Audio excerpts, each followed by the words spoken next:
극적인 인수 타결이냐 아니면 파산이냐 갈림길에 선 이스타항공의 운명의 시간이 다가왔습니다. 이스타항공은 제주항공이 요구한 미지급금 해결을 위해 안간힘을 썼지만 사실상 실패했습니다. 고영욱 기자가 보도합니다. 제주항공이 이스타항공에 제시한 협상 시한이 임박했습니다. 이스타항공은 오늘 자정까지 1,700억 원에 이르는 미지급금을 해결했다는 내용을 제주항공에 알려야 합니다. 마감을 넘기면 제주항공은 이스타항공 인수계약을 파기할 수 있는 권리가 생깁니다. 이스타항공이 오늘 안에 1,700억 원을 마련할 가능성은 희박합니다. 이스타항공은 최근 미지급금을 일부 줄이기 위해 정유업계의 항공유 대금 탕감을 요청했지만 거절당했습니다.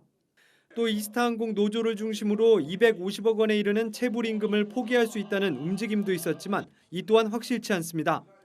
제주항공이 이스타항공 인수를 이대로 포기하면 자본 잠식 상태에서 영업이 중단돼 매월 수백억 원의 빚이 쌓이고 있는 이스타항공은 결국 파산하게 됩니다. 다만 국토교통부 등 정부 당국이 적극적인 중재에 나서면서 극단적인 상황까지는 가지 않을 것이란 관측도 나옵니다. 제주항공은 최근 고용노동부와의 면담에서 정부의 지원 프로그램 내용을 보고 최종 판단을 내리겠다고 밝힌 것으로 알려졌습니다. 한국경제TV 고영욱입니다.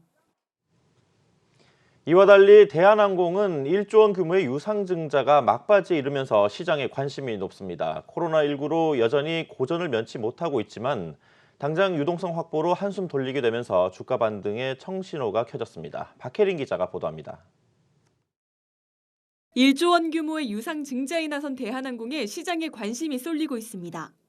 유상증자는 새로 주식을 발행해 현금을 조달하는 방식으로 기업의 자본 확충 방법 중 하나입니다.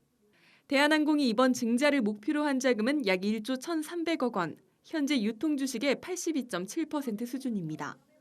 당초 시장에선 오버행 우려와 함께 유상증자 참여가 부진할 것이란 우려가 나왔으나 예상외로 선방하고 있다는 평가를 받습니다. 15일 대한항공의 주가는 17,500원으로 신주의 발행가액 14,200원보다 약 20%가 높은 수준. 기존 주주와 우리사주조합을 대상으로 진행한 청약 결과 신주의 97.4%의 물량이 주문됐고 남은 물량은 어제와 오늘 이뤄진 일반 공모에서 무난히 해소됐습니다. 증권업계에선 대한항공의 2분기 실적에도 기대를 걸고 있습니다.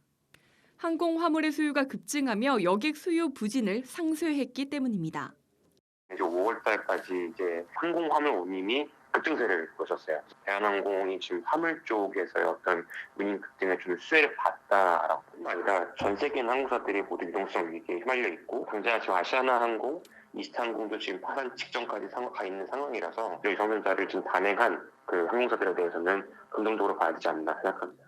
코로나19 백신 개발 기대감에 항공주가 긍정적인 영향을 받으면 대한항공의 주가가 가장 먼저 반등할 것이란 예상도 나옵니다. 이달부터 한중 국제 항공 노선 운항이 일부 재개된다는 소식이 전해지자 대한항공의 주가는 3거래일 연속 상승 마감하기도 했습니다. 미국 쪽에서 백신 관련된 뉴스를 좀 더 긍정적으로 시간이 지나면 지날수록 사실 정상화되는 부분이 분명히 보이고 그 과정에서 사실 준비가 가장 잘 돼 있는 게 대한항공이다라고 보고 있거든요. 대한항공이 제일 먼저 좀 바닥을 회피할 것으로 보고 있습니다.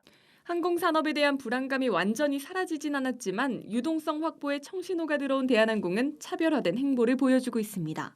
한국경제TV 박혜린입니다.